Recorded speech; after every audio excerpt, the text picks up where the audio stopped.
Welcome to I dream. నేను మీ సురేఖ. ఇవాళ మనతో పాటు ఒక స్పెషల్ గెస్ట్ ఉన్నారు. వీరి గురించి నేను అసలు సపరేట్గా ఇంట్రడక్షన్ ఇవ్వాల్సిన అవసరమే లేదు. హెల్త్ టిప్స్ కానీ, బ్యూటీ టిప్స్ కానీ, చిన్న చిన్న మార్పులో మన ఇంట్లో ఎలా పాజిటివిటీ స్ప్రెడ్ చేయాలనే విషయం కానీ తను చెప్తే అందరికీ నచ్చి పాటిస్తూ ఉంటారు. అంత చక్కగా కన్వే చేస్తూ ఉంటారనమాట. మన ఇంటి మనిషి అనిపించుకునే అంత చక్కగా చెప్తూ ఉంటారు. వీరి కాస్ట్యూమ్స్కి కూడా సపరేట్ ఫ్యాన్ బేస్ ఉందండో. ఇటు యంగ్స్టర్స్ కానీ, ఇటు ఆడవారు కానీ ఆవిడ్ని చాలా ఇష్టపడతారు. అయితే వారి గురించి అతి తక్కువ మందికి మాత్రమే తెలిసిన విషయం ఏంటి అంటే తనొక వారియర్. క్యాన్సర్ని జయించి చాలామంది క్యాన్సర్ పేషెంట్స్కి కౌన్సిలింగ్ ఇస్తూ వాళ్ళలో మనోధైర్యాన్ని పెంచుతూ ఉంటారు. వారే మన వనజ రామిశెట్టి గారు. వారితో మాట్లాడి మరిన్ని విషయాలు నేను తెలుసుకొని మీకు తెలియచేస్తాను. నమస్కారం వనజ గారు. నమస్తే సురేఖ. ఎలా ఉన్నారు? బాగున్నానమ్మా, థ్యాంక్ యూ. మీరు చాలా మంది క్యాన్సర్ పేషెంట్స్కి అవేర్నెస్ క్రియేట్ చేస్తూ ఉన్నారు. మీరు ఆ ఫేజ్ దాటి వచ్చారు. అవును. సో మిమ్మల్ని చూసిన వాళ్ళు ఎవరు కూడా అసలు గెస్ కూడా చేయరండి. అసలు హింట్ కూడా లేదు ఎవరికి. మీరు అంత టఫెస్ట్ ఫేస్ క్రాస్ చేసి వచ్చారు అని చెప్పి అంత కాన్ఫిడెంట్గా, అంత కూల్గా కనిపిస్తూ ఉంటారు. ఎక్కడ కూడా అంటే నార్మల్గా అలాంటి ఫేస్ చూసి వచ్చిన వాళ్ళు ఎలా ఉంటారు అంటే కొంచెం ఎక్కడో డౌన్ అయిపోయి, లైఫ్ మీద ఎక్కడో హోప్ పోయి, అలా కొందరు మాక్సిమం మెంబర్స్ ఉంటారు. కానీ మీలాగా అతి తక్కువ మంది కనిపిస్తూ ఉంటారండి. మీరు చాలా ఇన్స్పిరేషనల్ పర్సన్ అని చెప్పొచ్చు అందరికీ కూడా. అయితే ఆ ఫేస్ మీరు చాలా టఫెస్ట్ ఫేజ్ కదా, ఆ ఫేజ్లో దాన్ని మీరు ఎలా హ్యాండిల్ చేశారండి? అంటే ఇప్పుడు ఏ ప్రాబ్లం వచ్చినా, క్యాన్సర్ అనే కాదు, ఎటువంటి రోగాలు వచ్చినా, ఎటువంటి డిజీజ్ వచ్చినా ఫస్ట్ మనకి ప్రాణం మీద ఫస్ట్ ఉంటానా ఉండనా అనే ఫస్ట్ క్వశ్చన్ మార్క్. అంటే చిన్న చిన్న జ్వరాలు, జలుబులు ఇవన్నీ పక్కన పడేస్తే కొన్ని మేజర్ ఇష్యూస్ ఉంటాయి. కొంతమందికి kidney related problem, liver related problems, cancers, brain strokes ఇవన్నీ వచ్చినప్పుడు ఏంటంటే మనకు ఫస్ట్ మనం బ్రతుకుతామా లేదా క్వశ్చన్ మార్క్. ఓకే, అది పక్కన పెట్టేస్తే ఈ ట్రీట్మెంట్ ఎలా జరుగుతుంది, లైన్ ఆఫ్ ట్రీట్మెంట్ ఏంటి, పెయిన్ఫుల్గా ఉంటుందా ప్రాసెస్, ఇది ఇంకొక థాట్. థర్డ్ థాట్ ఏంటంటే ఇంత నేను ఎఫర్ట్ చేయగలుగుతానా చేయలేనా. ఫోర్త్ థాట్ నన్ను చుట్టూ ఉన్న నన్ను యాక్సెప్ట్ చేస్తారా చేయలేరా. ఇలా ఒకటి కాదు 100 రకాల క్వశ్చన్స్ మన మైండ్లో వస్తూ ఉంటాయి. అయితే మూవీ ఇన్ఫ్లుయెన్సెస్ అనుకోవచ్చు, ఏదైనా అనుకోవచ్చు. క్యాన్సర్ అనగానే అందరికీ చచ్చిపోతాం ఇంకా లాస్ట్ అదే అనమాట. ఎందుకంటే చాలా మూవీస్ మనం చూస్తే, నాకు అంటే కొన్ని మూవీస్ చూస్తుంటాను ఇప్పుడు కూడా. ఆ మూవీస్లో ఎలా చూపిస్తారంటే క్యాన్సర్ అనగానే వాళ్ళు ఏదో రక్తం కక్కేసుకొని ఇలా పడిపోయేసి ఇంకా వాళ్ళు ఇంకా చనిపోతారు. లాస్ట్ ఏంటంటే అది డెత్ సెంటెన్స్ అనమాట ఫైనల్గా. సో నాకు అవన్నీ చూసినప్పుడు కానీ, నాకు ట్రీట్మెంట్ అవుతున్నప్పుడు కానీ, క్యాన్సర్ ట్రీట్మెంట్ కొంచెం పెయిన్ఫుల్గానే ఉంటుంది. ఓకే, అది కీమోథెరపీస్ అవ్వచ్చు, రేడియేషన్ అవ్వచ్చు, ఇమ్యూనోథెరపీస్ అవ్వచ్చు. ఇక ఏది చూసుకున్నా ఇట్స్ అ పెయిన్ఫుల్ ప్రాసెస్. అన్ని రకాలుగా పెయిన్ఫుల్లే. ఒకటి ట్రీట్మెంట్ పరంగా, డబ్బుల పరంగా, ఏ రకంగా చూసుకున్నా కొంచెం టాక్సింగ్గానే ఉంటుంది మనకి అది. అవి అన్నీ చూస్తున్నప్పుడు నాకేమనిపించిందంటే ఓకే సరే, ఇంత అవ్వింది, ఎక్స్పీరియన్స్ వచ్చేసింది. మనం ఏదైనా ఒక ఎక్స్పీరియన్స్ చేస్తేనే కానీ దాని మీద కాన్ఫిడెన్స్ మనకి రాదు. సో నా జర్నీలో ఏమైందంటే, క్యాన్సర్ జర్నీలో అన్నీ ఎక్స్పీరియన్స్ చేశాను. పెయిన్ ఏంటి, సఫరింగ్, పెయిన్, మెడికేషన్ ఎలా ఉంటుంది, ట్రీట్మెంటు, నకసిక పర్యంత నొప్పులు, అన్నీ A to Z అనమాట. అంటే రియాక్షన్ ఆఫ్ పీపుల్, ఎవరు ఎవరు కాదు, నన్ను చూసి ఎవరు ఎట్లా రియాక్ట్ అవుతున్నారు, మెడికేషన్ నా బాడీకి ఎలా సపోర్ట్ చేస్తుంది, ఏ మెడిసిన్ వాడితే నాకు ఎలా రియాక్షన్ వస్తుంది, ఏం చేస్తే నాకున్న ప్రాబ్లమ్స్ తగ్గుతున్నాయి, మెంటల్గా నేను ఎలా ఉంటే నాకు హ్యాపీనెస్ ఉంటుంది, నా ఎన్వైరన్మెంట్ ఎలా ఉంచుకుంటే నేను ఇందులోంచి హీల్ అవ్వగలుగుతాను. ఒకటి కాదు 100 రకాల ప్రాసెస్ నా బ్రెయిన్ అయిన తర్వాత ఓకే ఫైనల్గా నేను డిసైడ్ చేసుకున్నది ఏంటి అంటే, ఓకే నాలాగా ఆలోచనలు, నాలాగా సఫర్ అయ్యే వాళ్ళు లక్షల కోట్ల మంది ఉన్నారు. వాళ్ళల్లో ఒక్కళ్ళ లైఫ్లో అన్నా నేను కాస్త చేంజ్ తీసుకురాగలిగితే అది నాకు ఒక అచీవ్మెంట్ నా లైఫ్లో. ఓకే, లెర్నింగ్స్ ఎప్పుడు ఏమంటారంటే, ఏ లెర్నింగ్ అయినా మనం స్ప్రెడ్ చేస్తేనే దానికి వాల్యూ ఉంటుంది. అవును కదా. సేమ్ థింగ్ నా లైఫ్లో ఏంటంటే, నా క్యాన్సర్ జర్నీలో నేను గెయిన్ చేసిన ఎక్స్పీరియన్స్ అంటే, నేను ధైర్యంగా ఉన్నాను కాబట్టి అందరూ నా అలాగే ఉండాలి అన్న అస్వార్థ అలా కాదు. ఒక్కొక్కరు ఎమోషనల్ స్పేస్ డిఫరెంట్గా ఉంటుంది. The way they take it అవన్నీ కాస్త డిఫరెంట్గా ఉంటాయి. కానీ నా వంతుగా వాళ్ళకి 100% భయంలో 1% తగ్గించగలిగిన that gives me satisfaction. So ఆ ప్రాసెస్లో ట్రీట్మెంట్ ఎలా జరుగుతుంది, ఏంటి, ఎమోషనల్గా ఎలాగ మనల్ని మనం హ్యాండిల్ చేసుకోగలగాలి, కొంచెం ధైర్యం తెచ్చుకొని ఎలా ముందుకు వెళ్ళగలగాలి, ఇవన్నీ ఆలోచించి ఈ ప్రొఫెషన్లోకి కంప్లీట్గా లైన్ షిఫ్ట్ చేసేసాను అనమాట ఈ కెరీర్ క్యాన్సర్ కౌన్సిలింగ్ ప్రొఫెషన్లోకి. ఎస్. సో ఈ క్యాన్సర్ కౌన్సిలింగ్ ప్రొఫెషన్ అనేది చాలా కత్తి మీద సామని చెప్పచ్చండి. ఎందుకంటే డాక్టర్స్ అయితే ట్రీట్మెంట్ ఇస్తూ ఉంటారు, అవును. ఇక్కడ కౌన్సిలింగ్ చేసేటప్పుడు చాలా ఎమోషనల్గా వాళ్ళకి మనం కనెక్ట్ అవ్వాలి. ఒక్కొక్క పేషెంట్ డిఫరెంట్ అనమాట, ఒక్కొక్కరు ఒక్కొక్కలా వస్తూ ఉంటారు, వాళ్ళ ప్రాబ్లమ్స్ షేర్ చేస్తూ ఉంటారు. ఈ కౌన్సిలింగ్ వాళ్ళకి చాలా పెద్ద అడ్వాంటేజ్ అనే చెప్పాలండి. మోస్ట్ ఆఫ్ ద పేషెంట్స్ ఏమైపోతారు అంటే ట్రీట్మెంట్ దగ్గరే ఫెయిల్ అయిపోతూ ఉంటారు, భయపడి ట్రీట్మెంట్కి వెళ్ళని వాళ్ళు ఉంటారు. ట్రీట్మెంట్లో ఏమైపోతుందో అనే భయంతో ట్రీట్మెంట్ని యాక్సెప్ట్ చేయలేక కూడా చాలా డెత్స్ చూస్తూ ఉన్నాం. మనం చాలా మంది డాక్టర్స్తో మాట్లాడినట్లయితే చెప్తూ ఉంటారు, రేడియేషన్లో సపోర్ట్ చేయలేదు, ఈ ట్రీట్మెంట్ కంటే బెటర్ నేను చచ్చిపోవడం బెటర్ అని చెప్పి ట్రీట్మెంట్ని క్విట్ చేసేస్తూ ఉన్నారు కదా. అలాంటి పేషెంట్స్ మీ దగ్గరికి చాలా మంది వచ్చి ఉంటారు. ఈ వీడియో ద్వారా అలాంటి పేషెంట్స్ ఎవరైనా చూస్తూ ఉంటే వాళ్ళకి మీరు ఇచ్చే సలహా అండి? ఓకే, క్యాన్సర్ ఫస్ట్ థింగ్ ఏంటంటే ఎందుకు వస్తుంది, ఎలా వస్తుంది, ఇవి చాలా వేల లక్షల వీడియోస్ ఉన్నాయి. అవును, సిగరెట్ తాగితే వస్తుంది, ఆల్కహాల్ తాగితే వస్తుంది, ఆ తాగని వాళ్ళకి కూడా వచ్చింది క్యాన్సర్. అసలు ఎందుకు వస్తుంది అనేది తెలియట్లేదు. ఎందుకు వస్తుంది తెలియదు, నిద్ర లేకపోతే వస్తుంది, నిద్ర వాట్ ఎక్కువ కారం తింటే వస్తుంది, ఉప్పు తింటే వస్తుంది, ఇవన్నీ కాదు. ఫస్ట్ థింగ్ ఏంటంటే ఎందుకు వస్తుంది అన్నది బిగ్ క్వశ్చన్ మార్క్. ఎవరికి తెలియదు, ఎవరికైనా వచ్చేయచ్చు. ఓకే, కాకపోతే దాని మీద ఫర్దర్గా ఇంకా చాలా అనాలిసిస్ అవుతుంది, చాలా స్టడీస్ అవుతున్నాయి.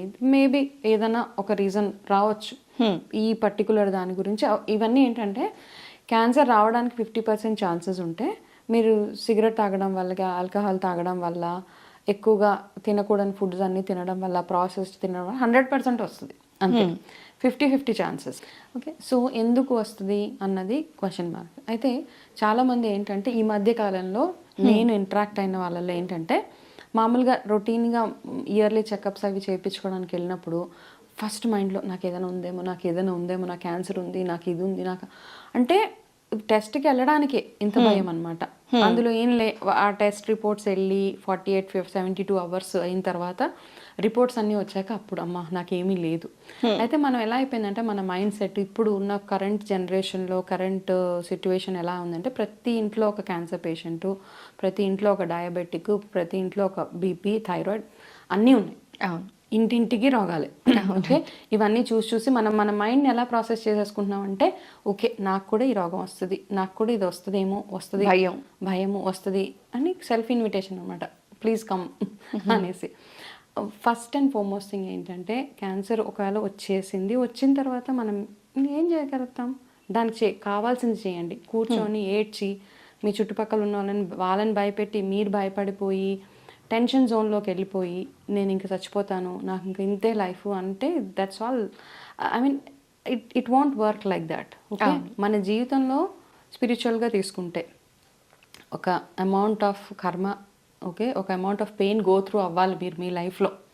ఆ ప్రాసెస్లో ఈ ప్రాబ్లమ్స్ చిన్న వస్తాయని అనుకుందాం. ఫర్ ఎగ్జాంపుల్ ఒకవేళ వచ్చేసిన అందులో నుంచి మనం ఎంత ఈజీగా బయటపడే ఛాన్సెస్ చాలా ఉన్నాయి, లేవని ఏం లేదు అసలు. అయితే దానికి కావాల్సింది ఏంటి, ఎర్లీ డయాగ్నోసిస్ కావాలి. Early diagnosis, proper medication, 100% treatment చేయించుకోవడము, ట్రీట్మెంట్ మధ్యలో వదిలేయడం అవి కాదనమాట.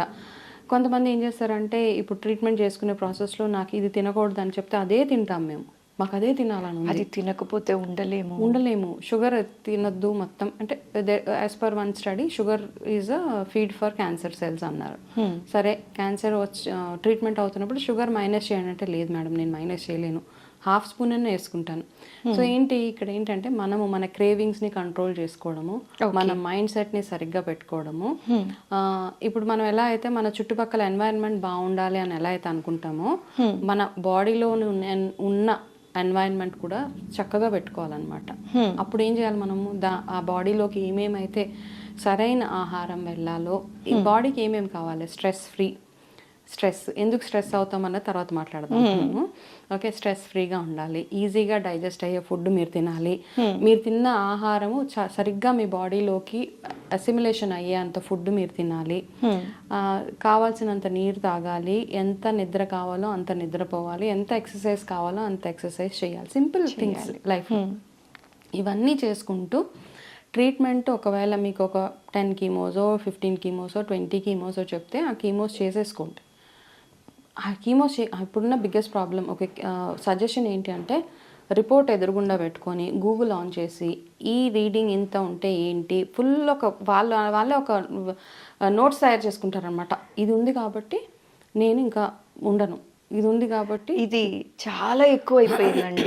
గూగుల్ డాక్టర్స్ అందరు గూగుల్లో ప్రతి ఒక్క రిపోర్ట్ హిమోగ్లోబిన్ 12 ఉంటే ఏమవుతుంది అంటే అక్కడ గూగుల్లో ఏదో ఉంటుంది, 10 ఉంటే ఏమవుతుంది అంటే ఏదో ఉంటుంది, 8 ఉంటే ఏమవుతుంది అంటే ఓకే నువ్వు ఉండవు ఇంకా అని ఇంకా అది పట్టుకొని సిమ్టమ్స్ కూడా కొన్ని చూసేసుకొని ఈ సిమ్టమ్స్ ఉంటే క్యాన్సర్ ఉన్నట్టు అని భయపడిపోతూ ఉన్నారు వితౌట్ ఎనీ డయాగ్నోసిస్. అవును, ఇక్కడ పెయిన్ వస్తే థ్రోట్ క్యాన్సర్, ఇక్కడ పెయిన్ వస్తే ఏదో క్యాన్సర్, లంగ్ క్యాన్సర్.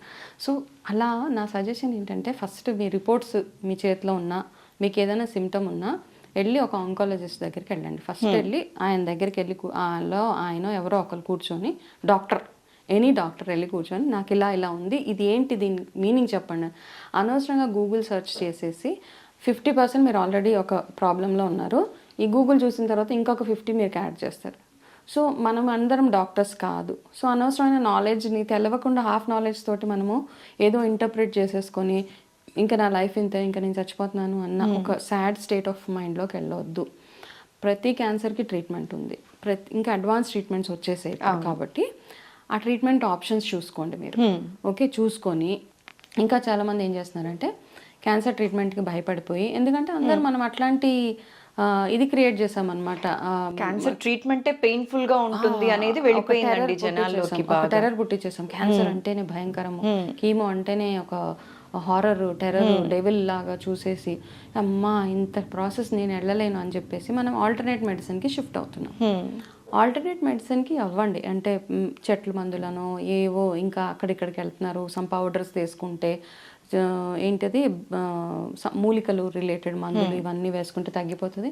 ఇవన్నీ ఎప్పుడు చేస్తారంటే ఫస్ట్ మీరు నార్మల్ ట్రీట్మెంట్ కంప్లీట్ చేసుకున్న తర్వాత సపోర్ట్ మెడిసిన్స్ అన్ని second phase of your treatment అనమాట. ఫస్ట్ ఇందులోంచి బయటపడండి. ఇది కాకుండా మనం ముందే ఏదో కషాయాలు తాగేసి తగ్గిపోతుంది, ఇంతకు ముందు తాగని కషాయాలు ట్రీట్మెంట్ ప్రాబ్లం వచ్చిందని తెలిసాక స్టార్ట్ చేస్తారు అందరూ. ఇంతకు ముందు లేని లైఫ్ స్టైల్ చేంజెస్ క్యాన్సర్ వచ్చిన తర్వాత they start exercising and all, it won't work that way.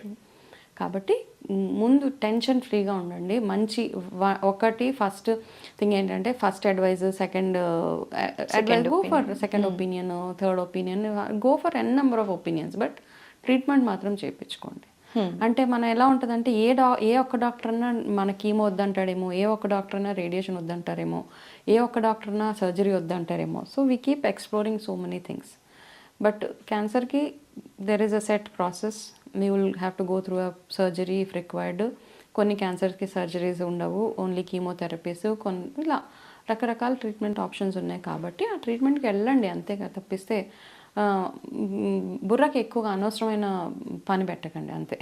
Okay, Vanaja గారు ఇంకొక చిన్న క్వశ్చన్ అండి. అంటే ఇది నా బుర్రలో బాగా తిరుగుతూ ఉంది. ఇప్పుడు ఒక పేషెంట్ ఇదర్ క్యాన్సర్ పేషెంట్ అయి ఉండొచ్చు, ఇంకా ఏదైనా డిసీజెస్తో బాధపడే వాళ్ళు అయి ఉండొచ్చు. ఇలాంటివి ఎవరైనా మన ఇంట్లో ఎవరికైనా అలాంటి సమస్య వచ్చినప్పుడు ఇంట్లో వాళ్ళకి కానీ ఫ్రెండ్స్కి కానీ వాళ్ళని ఎలా ట్రీట్ చేయాలో తెలియదండి. తెలీదు ఇన్ ద సెన్స్, ఒకటి ఎక్కువ సింపతి చూపించేస్తూ ఉంటాం తెలుసో తెలియకో, 2 ఓవర్ కేరింగ్ చూపించేస్తూ ఉంటాం. వాళ్ళని చూడంగానే మన కళ్ళల్లో నీళ్లు జారిపోతూ ఉంటాయి కదా, అసలు వాళ్ళని ఎలా హ్యాండిల్ చేయాలండి? ఇక్కడ 2-3 థింగ్స్ ఇక్కడ ఏంటంటే, ఫస్ట్ ఆఫ్ ఆల్ ఇక్కడ పేషెంట్ స్టేట్ ఆఫ్ మైండ్ చూడాలి మనం. ఓకే, ఎవరైతే సర్వైవర్ కానీ who ever is the patient, వాళ్ళ స్టేట్ ఆఫ్ మైండ్ ఎలా ఉంది దాన్ని డిపెండ్ చేసుకొని మనం రియాక్ట్ అవుతూ ఉండాలి. చాలా కేసెస్లో పేషెంట్ చాలా బ్రేవ్గా ఉంటారు, ఇంట్లో వాళ్ళు ఫుల్ టెన్షన్ పడిపోయి ఎక్కడెక్కడ వీడియోలు, ఎక్కడెక్కడ ఇన్ఫర్మేషన్, ఈ పర్సన్ ఈ క్యాన్సర్ వచ్చి చచ్చిపోయాడు, ఇలా అన్ని చావు కబుర్లే అక్కడ వినపడుతూ ఉంటాయి అనమాట. అయితే నిజంగా ధైర్యంగా ఉన్న వాళ్ళని కూడా మనము వీఆర్ యాక్చువల్లీ వాళ్ళ ధైర్యాన్ని మనం వాళ్ళని మోరల్గా వీక్ చేసేస్తున్నాం అనమాట. సో ఫస్ట్ థింగ్ ఏంటంటే, ఏ రకమైన జబ్బు వచ్చినా ఫస్ట్ వాళ్ళ దగ్గర చావు కబుర్లు మాట్లాడడం ఆపేయాలి. నా దగ్గర కూడా వచ్చినప్పుడు ఎలా ఉంది, తర్వాత నాకు లైన్గా 10 కేసులు, అక్కడ వాళ్ళు వెళ్ళి చచ్చిపోయారు, వీళ్ళు వెళ్ళి చచ్చిపోయారు, నేను విని అనుకుని నాకెందుకు ఈ చావు కబుర్లు, నాకు అవసరం లేదు. ఓకే, సో నాకు ఎన్ని రోజులు రాసి పెట్టుంటే అన్ని రోజులు నేను బ్రతుకుతాను భూమి మీద. సో ఫస్ట్ థింగ్ ఏంటంటే, మీరు టూ మచ్ ఆఫ్ ఇన్ఫర్మేషన్ పేషెంట్కి ఇవ్వడం ఆపేయాలి.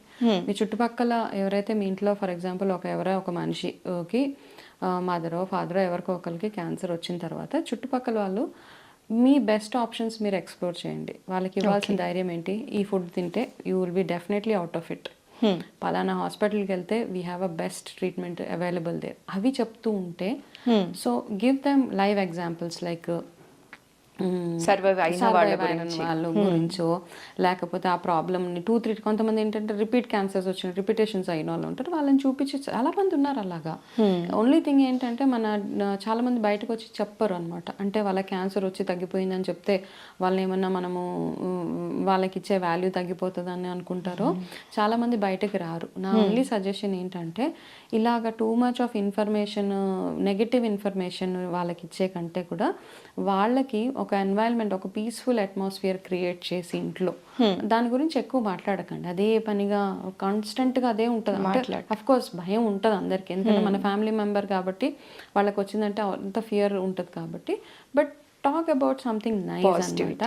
అండ్ ఆ రోగం గురించి ఆలోచించక్కర్లేదు మనం 24 గంటలు. నార్మల్ లైఫ్ స్టైల్కి వెళ్ళిపోండి అంతే. ఓకే, యూ వాచ్ సంథింగ్, మూవీకి చూస్తారా, లేకపోతే you engage in some activities and all.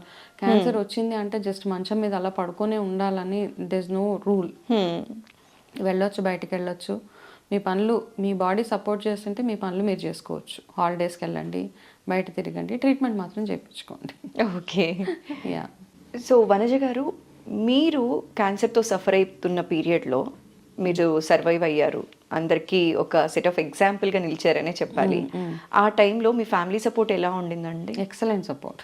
Okay, excellent. I think ఇప్పుడు అందరూ అంటారు నువ్వు అందులోంచి బయటకు వచ్చావు చాలా గ్రేట్ అది ఇది అని అంటే, నా గ్రేట్నెస్ అంటే కూడా నాకేమనిపిస్తుంది అంటే నా ఫ్యామిలీ ఏదైతే నన్ను ఒక హై స్పిరిట్స్లో ఉంచారు. అండ్ వాళ్ళు ఏమనేవాళ్ళు అంటే నువ్వు మాకు ఇంపార్టెంట్ మా లైఫ్లో. ఎవరైనా నా హస్బెండ్, నా పిల్లలు, మా అమ్మ, మా నాన్న, మా అత్తయ్య గారు, entire family, both the sides, my sister, ఎవరు ఏ సపోర్ట్ ఎవరెవరైతే ఇవ్వాలో వాళ్ళందరూ ఆ సపోర్ట్ నాకు ఎక్స్టెండ్ చేశారు. ఇప్పుడు చాలా మంది కేసెస్లో ఇప్పుడు నాకు యూఎస్ నుంచి చాలా కాల్స్ వస్తూ ఉంటాయి, వేరే కంట్రీస్, ఎనీ కంట్రీ, అక్కడ సపోర్ట్ సిస్టమ్ చాలా పువర్గా ఉంటుంది. ఓన్లీ వైఫ్ అండ్ హస్బెండ్ వెళ్ళి ఉద్యోగాలు చేసుకోవాలి, అందులో ఒకరికి క్యాన్సర్ వచ్చేస్తే వాళ్ళు ఎంత హ్యాండిల్ చేయాలి, ఎంత అంటే they have to go through so much of హెల్. అక్కడ సపోర్ట్ సిస్టమ్ చాలా బ్యాడ్గా ఉంటుంది. మనకి ఇక్కడలాగా మనకి దొరకరు అంత ఈజీగా. వాళ్ళని చూసినప్పుడు అనిపిస్తుంది నాకు ఎంత ఐఎమ్ సో బ్లెస్డ్, ఇంతమంది నా చుట్టూరు ఉన్నారు కాబట్టి. ఒకళ్ళు నా పిల్లల రెస్పాన్సిబిలిటీ తీసుకున్నారు, ఒకళ్ళు నా ఇంటి రెస్పాన్సిబిలిటీ తీసుకున్నా. మై హస్బెండ్ వాజ్ 24/7 నా సర్వీసే ఆయన నన్ను హాస్పిటల్ తీసుకెళ్ళడం తీసుకురావడంకి. అండ్ ఒక్కటి ఏంటంటే అందరూ ఒకటి ఎన్ష్యూర్ చేసింది ఏంటంటే వాళ్ళు నా దగ్గర నా ప్రాబ్లం గురించి పదే పదే మాట్లాడేవాళ్ళు కాదు. విజిటర్స్ని మైనస్ చేసేసాను. విజిటర్స్ ఎవరు ఎక్కువ లేదు, అది మాత్రం మైనస్. నేను చేసిన నా లైఫ్లో ఒకటి ఏంటంటే అందరు వచ్చి చూసి చూసి చూసి చూసి ఒక్కొక్కరు ఏదో ఏదో చెప్తే వెళ్తూ ఉంటారు. నాకు రియల్లీ చాలా కావాల్సిన వాళ్ళు తప్పించి మిగతా అందరినీ నేను అవాయిడ్ చేసేసాను అనమాట. ఐ యూస్ టు చెప్పండి, నేను I'm not in a space to meet anybody. Okay, మనం వాళ్ళ ముందు కూర్చోవాలి, ఒంట్లో బాగోపోయినా కూర్చోవాలి, నీరసం వచ్చినా కూర్చోవాలి, వాళ్ళు ఏదో ఏడుస్తారు, వాళ్ళు ఏదో చేస్తారు. సో అట్లాంటి వాళ్ళని stop entertaining such people. Surround your self with good people. అంటే నీ మంచి అంటే మిమ్మల్ని ఎప్పుడు హై స్పిరిట్స్లో ఉంచి మీకు లైఫ్ మీద ఒక ఆశ కల్పించి నువ్వు అంటే మాకు అవసరం, నువ్వు నీ అంటే యువర్ ప్రెజెన్స్ ఈజ్ ఇంపార్టెంట్ అని ఫీల్ చేసే వాళ్ళ దగ్గర మనం ఉండాలి. అండ్ మన ఫ్యామిలీ మెంబర్స్ కూడా వీక్గా ఉంటే మాత్రం మనం కూడా ఆటోమేటిక్గా ఆ ఎనర్జీ మనకు పాస్ అవుతూనే ఉంటుంది. ఈవెన్ మై మదర్, మా అమ్మకు మా అమ్మాయి అంటే నార్మల్గా మదర్స్ ఎట్లా ఉంటారంటే పిల్లల్ని అలా చూసి చాలా ఏడ్చి అలా చేసేస్తారు. మా మదర్ ఇనీషియల్గా అలా ఉన్నా తర్వాత నన్ను ఆవిడ చూసి she was also supporting me so much. Wonderful, పర్వాలేదమ్మా ఏం కాదు, you will get out of this problem అని చెప్పి అలా చెప్పి చెప్పి చెప్పి చెప్పి ఆ ప్రాసెస్లో ఏంటంటే మనకు కూడా మనకంటూ కొన్ని గోల్స్ ఉండాలి. క్యాన్సర్ వచ్చింది కదా నేను ఇంకా ఏమి చేయను, నా జాబ్ మానేస్తాను, నేను ఇంకేం పనులు చేయను కాదు, ఏదో set some goals for your self. అంటే ట్రీట్మెంట్ జరుగుతున్న ప్రాసెస్లో జనరల్గా వర్క్ స్టైల్ సేమ్ కంటిన్యూ చేయొచ్చా అండి? హ్యాపీగా చేయొచ్చు. అంటే రేడియేషన్ తీసుకుంటున్న పీరియడ్లో, కీమోస్ తీసుకుంటున్న పీరియడ్స్లో ఇక్కడ ఏంటంటే కీమో అయినప్పుడు మనకి డెఫినెట్గా there is certain amount of side effects అవి ఉంటాయి.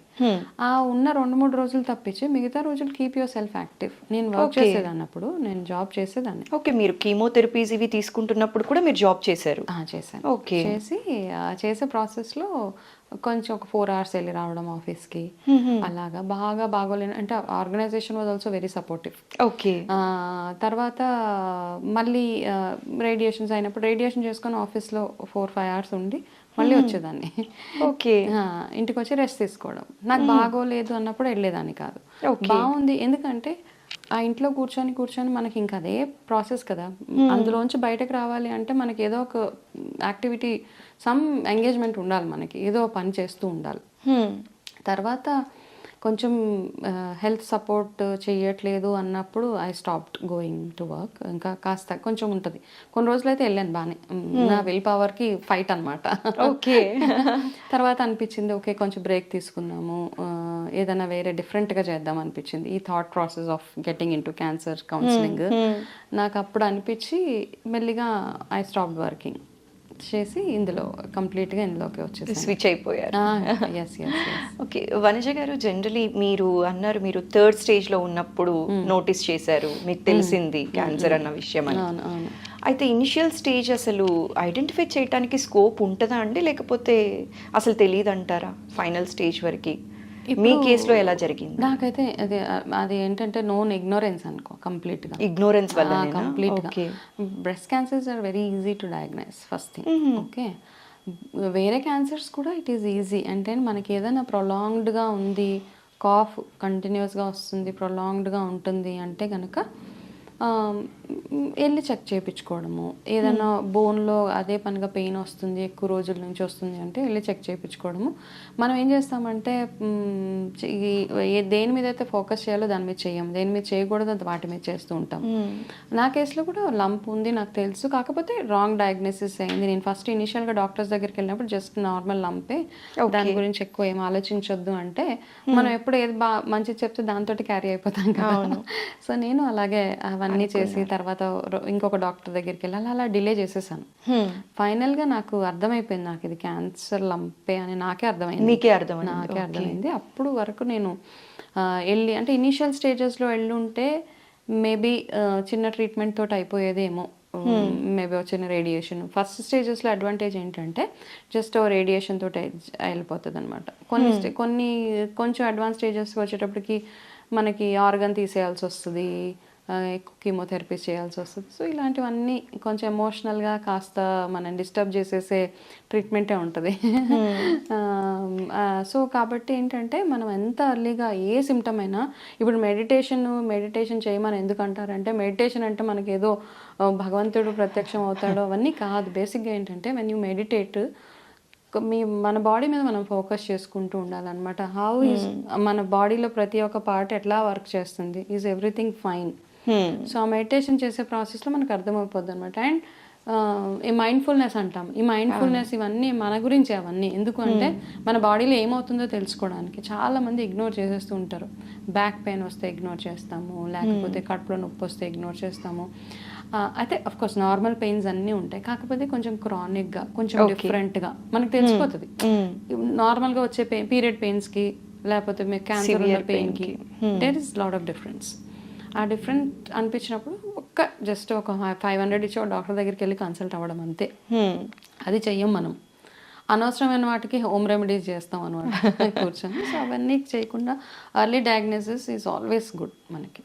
ఓకే, వనజ గారు, ఇప్పుడు జనరలీ చాలా అవేర్నెస్ ప్రోగ్రామ్స్ చేస్తూ ఉన్నారు. చాలాసార్లు చాలామంది ఆంకాలజిస్టులు చెప్తూ ఉన్నారు 40 years తర్వాత 30 years తర్వాత మీరు ఫ్రీక్వెంట్గా గైనకాలజిస్ట్ని కలిసి ఒకసారి బ్రెస్ట్ టెస్ట్ చేయించుకోండి, బ్రెస్ట్ క్యాన్సర్ లేకుండా చూసుకోండి అని చెప్తూ ఉన్నారు కదా. ఇది ఎంతవరకు అవసరం అంటారు? అంటే మీ ద్వారా మా ప్రేక్షకులకి చెప్పాలి, ఒకసారి చెప్పించాలి అని అనుకుంటున్నాను. ఇది ఇప్పుడు 40 కట్ ఆఫ్ కాదు, ఇప్పుడు any age, 30 years, any age, 20, 19 okay నుంచి కూడా వచ్చేస్తుంది. 19 years వాళ్ళకి కూడా మనకి బ్రెస్ట్ క్యాన్సర్ అనేది చూస్తున్నారు. ఈ మధ్య కాలంలో స్టార్ట్ అయింది. కాబట్టి మీకు కొంచెం లంప్ బ్రెస్ట్ చెకింగ్ మనం ఈజీగా చేసేసుకోవచ్చు. అవి చేసుకున్నప్పుడు మీకు ఏదైనా లంప్, చాలా మందికి ఫైబ్రాయిడ్స్ ఉంటాయి, చిన్న చిన్న వాటర్ సిస్ట్స్ అంటాం, ఆ సిస్ట్లు ఫామ్ అయినా కానీ రెగ్యులర్గా వెళ్ళి మామోగ్రఫీ చేయించుకోవడం, రెగ్యులర్గా డాక్టర్తో చెక్ చేయించుకోవడము ఇంతే మనం చేయాల్సింది. 40 అబవ్ అండ్ మెనోపాజ్ వచ్చేసిన తర్వాత అయితే ఖచ్చితంగా ఎవ్రీ 6 months ఎవ్రీ 1 year వెళ్ళి చెక్ చేయించుకోవడం ఇట్స్ ఆల్వేస్ గుడ్ అనమాట. As a part of your medical routine checkups ఏవైతే ఉంటాయో అందులో మీరు చెక్ చేయించేసుకుంటూ ఉంటే you will be out of day. అంటే అట్లీస్ట్ స్టేజ్ 1. ఓకే. మాకు తెలిసిన నా క్లయింటే ఎంత సూపర్ డయాగ్నోసిస్ అంటే షీఈస్ అ వెరీ గుడ్, ఒక పెద్ద చాలా వెరీ రెప్యూటెడ్ ఎంఎన్సీలో షీఈస్ అ నేషనల్ హెడ్ అనమాట. ఓకే. ఓకే, ఆ అమ్మాయికి వచ్చింది. ఆ అమ్మాయికి రాగానే తను ఏం చేసిందంటే ఇమ్మీడియట్గా స్టేజ్ 1లోనే డయాగ్నోసిస్, నథింగ్, వెళ్ళింది ఇక్కడ నుంచి she went to other country, effort స్టేజ్లో ఉంది, ఎఫర్ట్ చేసుకోగలుగుతుంది. జస్ట్ ఒక 15 రేడియేషన్ తోటి she is out of cancer. She is happy now. ఇంకా నెక్స్ట్ లెవెల్స్కి కూడా వెళ్ళిపోయింది జాబ్లో. కాబట్టి ఎర్లీ డయాగ్నోసిస్ నా విషయంలో నేను చేసుకోలేకపోయాను. బట్ నెక్స్ట్ నా తర్వాత వాళ్ళు ఎవరైతే ఉన్నారో ఇట్లాంటి మిస్టేక్స్ చేయకూడదు, అంతే, చిన్న చిన్న మిస్టేక్స్.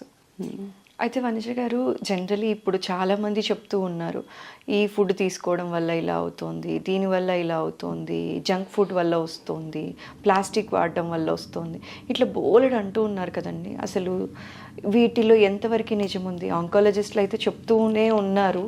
స్టిల్ మీ ఒపీనియన్ ఏంటండి దీనిపైన? ఫస్ట్ రూల్ ఆఫ్ లైఫ్ ఏంటంటే మనం ఎంతైతే భోజనం తింటున్నామో తిన్నదంతా సరిగా డైజెషన్ అయిపోయి, చాలా మంది కాన్స్టిపేషన్ ఇష్యూస్ వస్తుంటాయి. ఎప్పుడైతే మనకి ఆ కాన్స్టిపేషన్ అన్నది స్టార్ట్ అవుతుందో అప్పటి నుంచి మనకి ఏదో ఒంట్లో ఒక చిన్న ప్రాబ్లం ఉంది. ఓకే. ఓకే, అది గుర్తుపెట్టుకోవాలన్నమాట. రూల్ నెంబర్ 1 ఎనీ టైం మీరు తిన్నది మీ డైజెషన్, మీ అంటే మీ input and output when it is good, you will not have any problems. Okay. First rule అనమాట. ఓకే, దాని తర్వాత మీరు ఏం తినాలి ఏం తినొద్దు అంటే సింపుల్ రూల్ ఆఫ్ లైఫ్ ఏంటంటే, నేను చాలాసార్లు మాట్లాడాను, చాలామంది ఏం చెప్తారంటే మనం ఏదైనా ఒక పదార్థాన్ని తీసి భూమిలో వేస్తే అది పెరిగినప్పుడు అది మన ఒంట్లోకి వెళ్ళాలి. ఓకే, అన్ని వెజిటేబుల్స్, విత్తనాలు ఏవైతే మనం మెంతులు వేసినా, ఆవాలు వేసినా, జీలకర్ర వేసినా, లేకపోతే పసుపు కొమ్ము నాటినా, ఏది చేసినా, మళ్ళీ మామిడికాయ టెంకలు వేస్తే మళ్ళీ మ్యాంగోస్ పెరుగుతాయి. ఇవన్నీ మనకి తినదగ్గ ఫుడ్స్ అనమాట. అవును.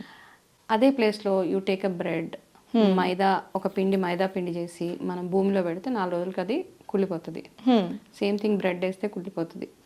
ఈవెన్ నాన్ వెజ్ వెళ్ళి తీసిన ఇట్ విల్ బి రాటన్ కదా. అవును. అట్లాంటి ఫుడ్ ఏమవుతుంది?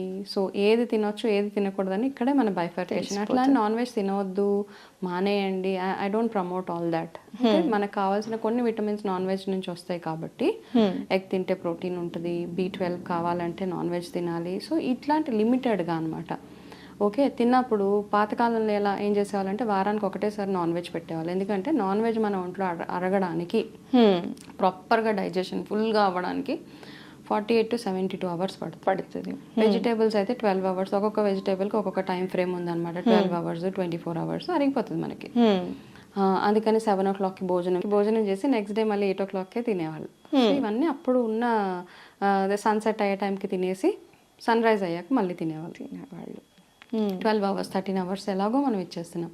కానీ ఇప్పుడు దానికి ఫ్యాన్సీగా ఇంటర్మీడియట్ ఫాస్టింగ్ అని అదని, ఆ ఇంటర్మీడియట్ ఫాస్టింగ్లో ఏం తినాలి ఏం తినకూడదు ఇవన్నీ వచ్చాయి కాబట్టి. బట్ ఇప్పుడు నేను చెప్పేది ఏంటంటే జస్ట్ ఏవైతే ఇప్పుడు నేను డిస్క్రైబ్ చేశానో, మీరు ఏ ఫుడ్ అయితే మళ్ళీ రీగ్రో అవుతుందో అది తినడము.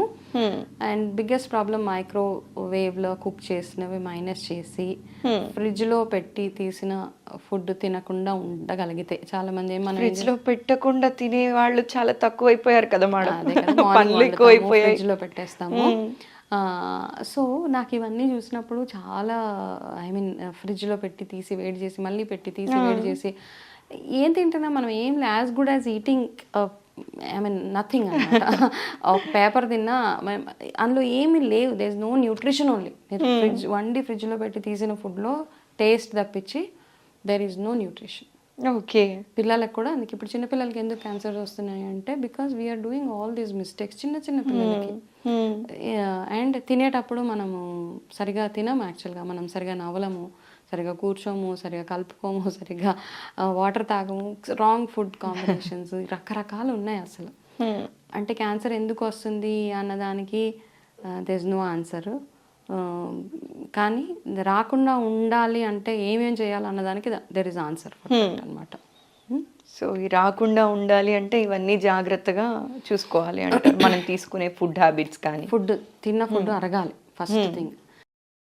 సో మనం ఏంటంటే ఒక రూల్ ఉంటుంది ఆయుర్వేదాలో, ఏంటంటే వండిన ఫుడ్ 4 hours లోపల తినాలి. అవును.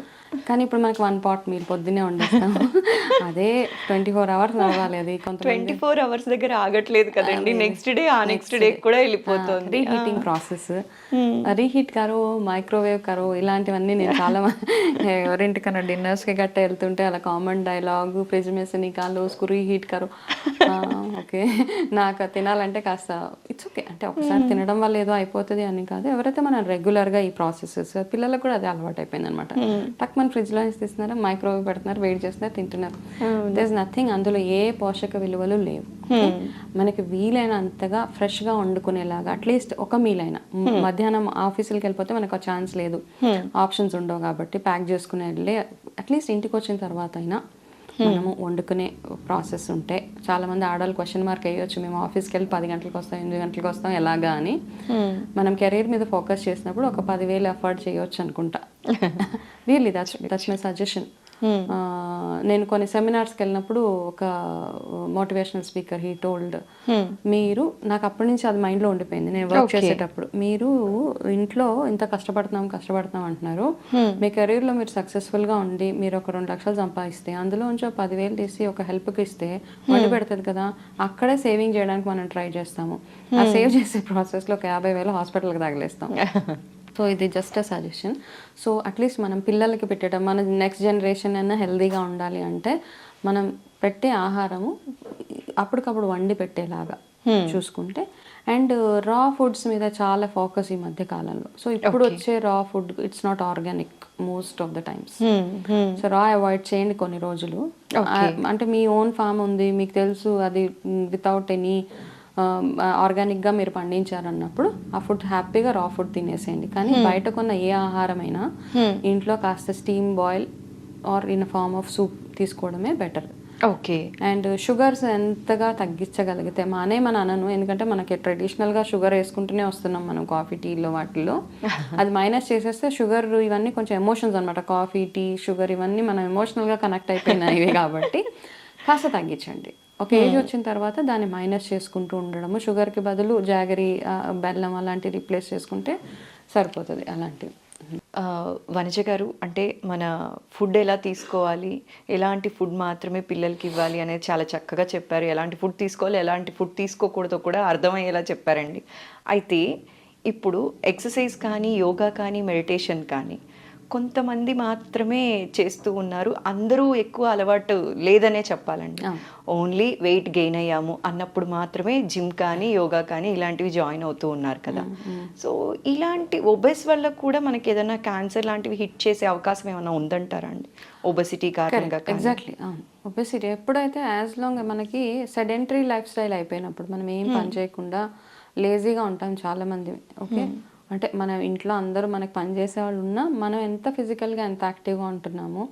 ఒబెసిటీ వల్ల మనకి క్యాన్సర్ ఒకటే కదా, క్యాన్సర్ కూడా వస్తుంది, థైరాయిడ్ కూడా వస్తుంది, బీపీ వస్తుంది, షుగర్ వస్తుంది, ఆర్థరైటిస్ వస్తుంది, బ్యాక్ పెయిన్ వస్తాయి, అన్నీ వస్తాయి ఒబెసిటీ వల్ల. ఓకే, సో ఫస్ట్ థింగ్ ఏంటంటే ఒబెసిటీ రాకుండా చూసుకోవాలి. మనం ఎంత బిఎంఐ ఉంది మనకి ఇప్పుడు, ఓకే, లక్కీలీ వినో ఇంత బిఎంఐలో ఉంటే నేను హెల్దీగా ఉన్నాను, సో ఆ వెయిట్లో ఉండడానికి ట్రై చేయండి. బట్ కొంతమందికి లావుగా ఉన్నా వాళ్ళు హెల్దీగా ఉంటారు, చాలా సూపర్ యాక్టివ్గా ఉంటారు. సో ఓకే, వాళ్ళని మైనస్. ఓకే, అయితే ఈ మధ్య మనకి ఫోకస్ అంతా లావు, 1 ఇంచ్ లావు అవ్వగానే మొత్తం ఇమ్మీడియట్గా నేను జిమ్ చేస్తాను, నేను డైట్ చేస్తాను కాదు. అంటే ఎవరైనా కానీ లావ్ అయినప్పుడు సన్నగా అవ్వాలి అనుకునే ప్రాసెస్లో ఫస్ట్ మిమ్మల్ని మీరు అనలైజ్ చేసుకోండి. మీరు అంటే మీ బాడీలో వేరే రకాలైన ఇష్యూస్ ఉన్నాయా, మీకు డైట్, మీకు ఎక్సర్సైజ్ సూట్ అవుతుందా అవ్వదా అంటే ఏమవుతుందంటే ఎక్సర్సైజ్ అందరికీ సూట్ అవ్వదు, జిమ్ అందరికీ సూట్ అవ్వదు. కొంతమంది హాఫ్ అన్ అవరే చేయాలి ఎక్సర్సైజ్, కొంతమంది 1 అవర్ చేసినా ఏం కాదు, కొంతమంది మేబీ 45 మినిట్స్, కొంతమంది మైల్డ్గా ఎక్సర్సైజెస్ చేయొచ్చు. సో రకరకాల కేటగిరీస్ ఆఫ్ పీపుల్ ఉన్నారనమాట. మీకు బోన్ ఇష్యూస్ ఉన్నాయా, కాల్షియం డెఫిషియన్సీస్ ఉన్నాయా, వేరే విటమిన్ డెఫిషియన్సీస్ ఉన్నాయా, blood pressure, sugar, heart related problems, thyroid issues, B12 deficiencies, ఇవన్నీ అనాలిసిస్ చేసుకున్న తర్వాత మీరు ఏ రకమైన ఫుడ్ తిని ఏ రకమైన ఎక్సర్సైజెస్ చేయాలి, మీ బాడీకి ఎంతసేపు రెస్ట్ అవసరము, ఇవి తెలుసుకున్న తర్వాత get in to life style changing process అనమాట. సడన్గా వాళ్ళని ఎవరినో చూసి వాళ్ళలాగే నేను రెప్లికేట్ చేసుకుంటాను అంటే first thing is wrong thing.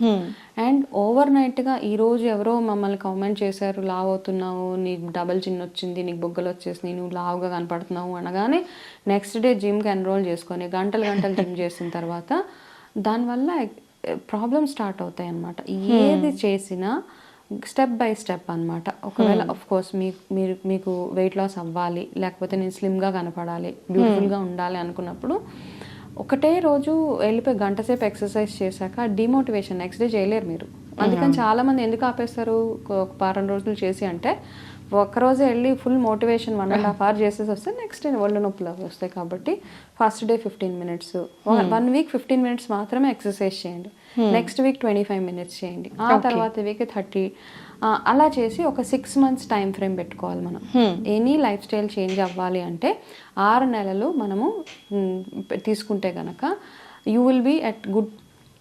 So life స్టైల్లో మార్పులు చేసుకోవాలి అంటే మనం అన్నీ ఏంటంటే చిన్న చిన్న గోల్స్ ఎట్లా ఉంటాయంటే 1 monthలో నేను 10 kgs తగ్గాలి, 2 monthsలో 20 kgs తగ్గాలి అంటే అన్రియలిస్టిక్. బేసిక్గా అన్రియలిస్టిక్ అంటే చేయొచ్చు, చేసేవాళ్ళు కూడా ఉన్నారు.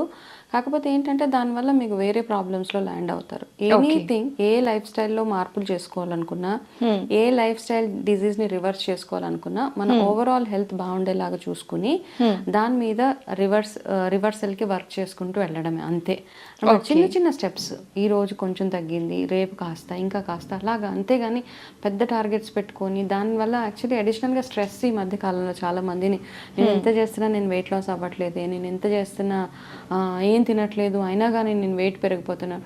ఎప్పుడైతే మన మైండ్ స్ట్రెస్లో ఉంటుందో మనం దేని మీద ఎంత చేసినా అది వర్క్ అవ్వదు అనమాట. వెయిట్ లాస్ అవ్వదు, బీపీ తగ్గదు, షుగర్ తగ్గదు, ఇంకా ఎలివేషన్స్ ఉంటాయి అనమాట దాంట్లో. కాబట్టి కూల్గా ఏం చేయాలి అనేది ఫస్ట్ ప్లాన్ చేసుకోండి. నేను 1 weekలో 500 grams తగ్గుతాను, సెకండ్ వీక్లో ఇంకొక 100 grams తగ్గుతాను, అలా మీకంటూ ఒక ప్లాన్ వేసుకోండి, రాసుకోండి. యాక్చువల్గా ఒక నోట్ పెట్టుకోండి అనమాట. లాస్ట్ ఇయర్ January 1st నేను 60 kgs ఉంటే ఈ ఇయర్ January 1st నేను 58 ఉన్నాను, 50, whatever it is, but keep a note. Okay. So be organised. బేసిక్గా మనం దేని మీద వర్క్ చేయాలన్నా కాస్త ఆర్గనైజ్డ్గా ఉంటే సరే. వనజ గారు, ఇప్పుడు కొన్ని ప్రోడక్ట్స్కి జనాలు బాగా అలవాటు పడుతున్నారు. సో అండ్ సో ప్రోడక్ట్స్ వాడితే సప్లిమెంట్స్ అనొచ్చు, what ever it is so called. నేను కొన్ని కంపెనీస్ నేమ్స్ చెప్పదలుచుకోవట్లేదు. సో ఈ బ్రాండ్ వాడటం వల్ల, ఇవి వాడటం వల్ల నెలలో 10 kgs తగ్గిపోతారు అని ప్రమోట్ చేస్తూ ఉన్నారు కదా. అలాంటి వాటి వల్ల సైడ్ ఎఫెక్ట్స్ వస్తాయా? ఎవరైతే వెయిట్ లాస్కి సప్లిమెంట్స్ అవి వాడుతున్నారో డెఫినెట్గా మీ లివర్ని చెక్ చేసుకోండి. Okay. It impacts your liver 100%. అయితే చైన్ మార్కెటింగ్ అవ్వడం వల్లనో ఎందువల్లో తెలియదు కానీ మేము వాడాం, మేము తగ్గాం, అది ఆపడానికి ఉండదు కదా. ఇప్పుడు దాని మీద మీరు 30,000 40,000 నెలకు స్పెండ్ చేస్తారు అట్లాంటి వాటి మీద. అది ఆపిన 2 నెలలకి మళ్ళీ you'll be back to balloon, మళ్ళీ లావ్ అయిపోతారు. అది ఎలా ఉంటుంది అంటే దట్స్ ఇదనమాట. ఇంకా కంటిన్యూస్గా మీరు అందులో ఉండాల్సిందే. ఖచ్చితంగా మీరు నెలకి 20-30,000 ఖర్చు పెట్టి మీరు ఆ ప్రోడక్ట్స్ వాడవలసిందే. కానీ తెలుసో తెలియకో చాలా మంది అమాయకంగా ఏం చేస్తున్నారు అంటే, ఇలాంటి ప్రోడక్ట్స్ వాడడం వల్ల హెల్త్ వస్తుంది, హెల్త్ మళ్ళీ బాగైపోతుందేమో, అన్ని ప్రాబ్లమ్స్కి సొల్యూషన్ ఓన్లీ వెయిట్ తగ్గితే సరిపోతుందేమో అని ఈ సప్లిమెంట్స్కి అలవాటు పడిపోతూ డబ్బులు పోగొట్టుకుంటున్నారు, ఇటు హెల్త్ పోగొట్టుకొని లివర్ కూడా పాడయ్యే సిచ్యువేషన్స్లో ఉంటున్నారండి. సో అలాంటి వాళ్ళకి మీరు ఇచ్చే సలహా అండి? ఫస్ట్ ఆఫ్ ఆల్ వాడే వాళ్ళకంటే కూడా అది ప్రమోట్ చేసే వాళ్ళకి ఉంటుంది కదా, కొంచెం ఎథికల్గా ఉండడం చాలా నేర్చుకోవాలి. రీసెంట్గా నా very close friend, she had some health issue. ఆ అమ్మాయికి తెలుసు, నాకైతే అమ్మాయి ప్రాబ్లం చాలా క్రానిక్ ప్రాబ్లము, అది తగ్గడం ఇవన్నీ కాదు. సో ఎవరు మార్కెటింగ్ వాళ్ళు చేసుకుంటారు. అమ్మాయిని చూడడానికి వెళ్ళిన ఒకళ్ళు ఎవరో సప్లిమెంట్స్ అమ్మాయికి 6 months సప్లిమెంట్స్ ఇచ్చేసారు. ఓకే. ఇది తాగితే మీకు full you'll be back to normal, మీరు లేచి గబగబా నడిచేస్తారు. I lost her very recently. Is it so? అంటే ఇది వాడడం వల్ల కాదు, అమ్మాయికి ఆల్రెడీ ఆ ప్రాబ్లం ఉంది. ఓకే. ఇప్పుడు నిజంగా ప్రాబ్లంలో ఉన్నారు, వాళ్ళు ఆల్రెడీ డబ్బులు ఖర్చు పెడుతున్నారు ఏవేవో వాటి మీద. ఇంకా మీరు వెళ్ళి మనము ఆ అడ్వాంటేజ్ తీసుకొని మన ప్రోడక్ట్ని, ఎందుకంటే పాపం వాళ్ళు ఎమోషనల్గా ఎవరో ఏదో ఒక దీనికో హెల్ప్ ఏదో ఒకటి వాడితే తగ్గుతుందేమో అన్న ఆశ. బ్రతుకు మీద ఆశ ఉంటుంది ప్రతి ఒక్కరికి. అంటే మనకి మిగతా అప్పుడంతా నేను చచ్చిపోతాను అంటూ ఉంటాం. నాకు ఏ ప్రాబ్లం వచ్చినా చస్తే వదిలిపోతుంది, ఇది కామన్ డైలాగ్. కానీ నిజంగా మనం ప్రాబ్లం ఫేస్ చేసినప్పుడు మనకి ఆ రిలేషన్షిప్స్, మన పిల్లలు, మన ఫ్యూచర్ గుర్తొచ్చి బ్రతకాలన్న ఆశ పుడుతుంది మనకి. అవును. మనకి ఈ ప్రాబ్లం వచ్చినప్పుడు బ్రతుకు మీద ఆశ వస్తుంది అనమాట. అది ఇట్ హ్యాపెన్స్. చాలా మందిని చూసామా, మిగతా అంటే వాళ్ళు ఏమనుకుంటారంటే నాకు వద్దు, ఈ జీవితం వద్దు అని చాలాసార్లు అన్నవాళ్ళే నిజంగా ప్రాబ్లంలో ల్యాండ్ అయ్యాక వాళ్ళకి బ్రతకాలని ఆశ వచ్చేస్తుంది అనమాట. అట్లాంటప్పుడు మనం ఏం చేస్తామంటే, ఇట్లాంటి చాలా మంది ఏం చేస్తారంటే ఈ సప్లిమెంట్స్ అవి పట్టుకెళ్ళి వాళ్ళకంటే don't do all that things, be realistic. నిజంగా I only believe in home remedy. ఇప్పుడు ఏదైనా చెయ్యాలి అంటే ఇంట్లో, లేదా ప్రాపర్ డాక్టర్ దగ్గరికి వెళ్ళడము, వాళ్ళ వీక్నెస్ని మనం క్యాష్ చేసుకోవడము, ఇట్లాంటివన్నీ I really feel pity for lot of people అనమాట. చాలామంది ఇది వాడుతున్నాను, ఇది తగ్గిపోతుందంట అని నా ఫ్రెండ్ చెప్పిన మాటలు ఇంకా నాకు అలా నా గుర్తుంటాయి. నాకు బాధ కూడా వేస్తుంది. She is my very close friend. But ఏది వర్క్ చేయలేదు ఆ అమ్మాయికి, ఎందుకంటే తనకు వచ్చిన ప్రాబ్లం అలాంటిది కాబట్టి we lost her. My God. So అలాంటివి అనవసరంగా ఎందుకు చేయాలి? ఏదో మీ టార్గెట్స్ రీచ్ అవ్వడం కోసం, మీరు డబ్బులు ఎర్న్ చేసుకోవడం కోసము, ఏదో చేయడం కోసము మీరు వాడితే మీరు యూజ్ చేసుకోండి. అది మార్కెటింగ్ వేరే హెల్తీగా ఉన్న వాళ్ళకి చేసుకోండి. నిజంగా ప్రాబ్లంలో ఉన్న వాళ్ళ దగ్గరికి వెళ్ళి మాత్రం ఇలాంటివి అంటగట్టద్దు, ఫస్ట్ థింగ్. అంతే, that's what I really feel. Supplements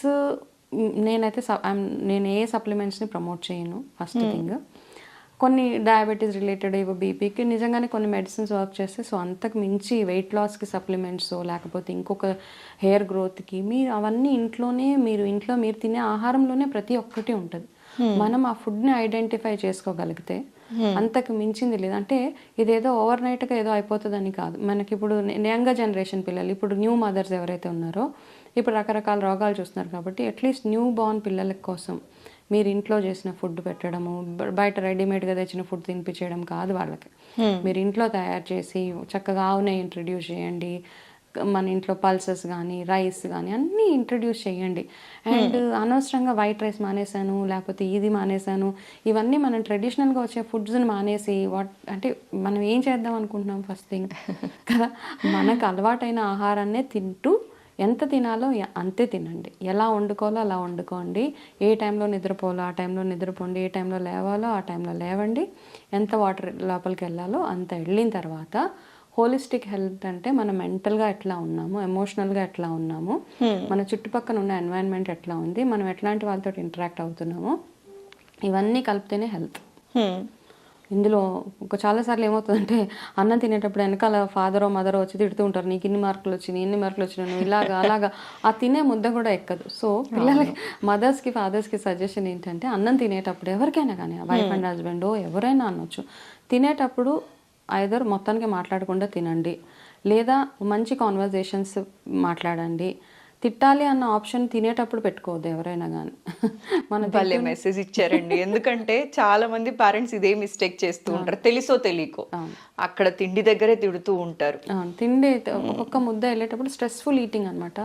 అలా తిన్నప్పుడు మన స్ట్రెస్ హార్మోన్స్ రకరకాలుగా వర్క్ చేస్తూ ఉంటాయి. సో దేర్ ఫోర్ పిల్లలకి వచ్చే రోగాలు కానీ ఒబెసిటీస్ ఇవన్నీ రీజన్స్. కాబట్టి తినే స్పేస్ని తినడానికి వదిలేయండి. ఎందుకంటే ఇప్పుడు everything comes back to food. ఇప్పుడు ఏ రోగం గురించి మాట్లాడినా ఏం తినాలి, ఈ రోగం తగ్గాలంటే ఏం తినాలి అంటాం తప్పిస్తే everything is linked to food only. అవును కదా. కాబట్టి ఆ తినే స్పేస్ని కాస్త పీస్ఫుల్గా వదిలేయండి. పిల్లలు తినేటప్పుడు వాళ్ళ మీద ఎంత కోపం ఉన్నా ఆ తినేటప్పుడు వాళ్ళని ఏం అనకండి. అందరికీ వర్తిస్తుంది అది. ఆఫీస్లో కూడా లంచ్ టేబుల్ మీద కూర్చొని నా బాస్ ఇలా అన్నాడు, నా బాస్ అలా అన్నాడు, ఏడుస్తారు. తినేటప్పుడు ఏడ్చేవాళ్ళు కానీ తినేటప్పుడు అనవసరమైన విషయాలు మాట్లాడుకోకుండా తింటే ప్రాపర్గా డైజెస్ట్ అవుతుంది. లేకపోతే మీకు వచ్చే gastric related issues, indigestions all because of the stress which you go through. అంతే. That's my suggestion to everyone. చాలా చక్కగా చెప్పారు వనజ గారు. అంటే చాలా మందికి తెలిసింది ఏంటి అంటే వనజ రామశెట్టి గారు అనంగానే హెల్త్ టిప్స్ చక్కగా ఇస్తారు, బ్యూటీ టిప్స్ సూపర్గా ఇస్తారు, అండ్ చిన్న